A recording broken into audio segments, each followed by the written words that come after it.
शून्यता। उस मोमेंट पे, उस क्षण में ये लगता है कि क्या है जिंदगी में ऐसा, और मैं जो इकट्ठा करने में लगा हूं, मैं जो ताकत के पीछे भाग रहा हूं, मैं जिस 8 साल बाद की प्रमोशन के लिए अभी से रात दिन जुटा हुआ हूं, ये सब तो 1 सेकंड का खत्म होने का वाला खेल है। जिस जिंदगी का 1 सेकंड बाद का अता पता नहीं है, भरोसा नहीं है, कल सुबह मैं उठूंगा भी या नहीं ये भी नहीं पता है, और मैं ऐसी जिंदगी जी रहा हूं जो 10 साल बाद मैं ये बन जाऊंगा, 18 साल बाद मेरी प्रमोशन ये होगी, मैं सेक्रेटरी बन जाऊंगा या मैं हाई कोर्ट का जज बन जाऊंगा। इस अनुभव में जो लोग थोड़े ज्यादा सेंसिटिव हैं, संवेदनशील हैं, वो इस अनुभव को झेल नहीं पाते,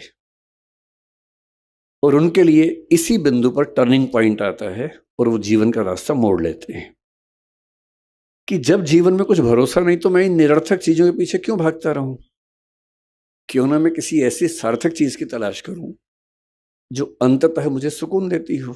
और हम जीवन क्यों जीते हैं? मैं दर्शन विषय का विद्यार्थी हूं, पढ़ाता भी हूं। भारत के, दुनिया के सब दार्शनिकों को पढ़ने पढ़ाने की प्रक्रिया में मैंने पाया कि अंततः सभी के मन में एक ही बात है, अलग अलग शब्दों से कहते हैं, और वो ये है कि जीवन का अंत इसी बात पे है कि मुझे सुकून मिले, मुझे आनंद मिले, मुझे सुख मिले। और सारे भौतिक सुखों के बाद देश की राजधानी की सारी ताकत को देखने समझने के बाद अगर उससे ज्यादा सुकून बारडोली के आश्रम में है, तो इसका मतलब है कि जीवन का सही अर्थ तो यहां आके खुलेगा, वहां तो नहीं खुलेगा। तो मैं बहुत कृतज्ञ हूं सिंघवी साहब का, डॉक्टर साहब का, कहाँ गए डॉक्टर साहब? हाँ, डॉक्टर साहब आपका बहुत कृतज्ञ हूं कि आपने, अब मैं आपसे कोई काम नहीं बोलूंगा कि मुझे इलाज करवा दीजिए, वो मैं कभी नहीं बोलूंगा, वो तो मेरा शुरुआती लालच था जो मैंने आपको बताया भी नहीं अब तक, और मन में था। और मुझे लगता है कि सच बोल देने से मुक्ति रहती है, झूठ बोलने में बड़ी दिक्कतें हैं, सच बोल देने से आदमी मुक्त रहता है। तो मेरा शुरुआती आपसे जो संवाद था वो लालच की बदौलत था, अब तो हम अच्छे दोस्त हो गए।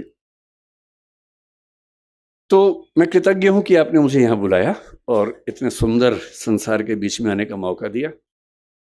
मैंने जब स्कूल को देखा मुझे लगा कि टैगोर, महात्मा गांधी और पटेल जैसे एक हो गए हूं।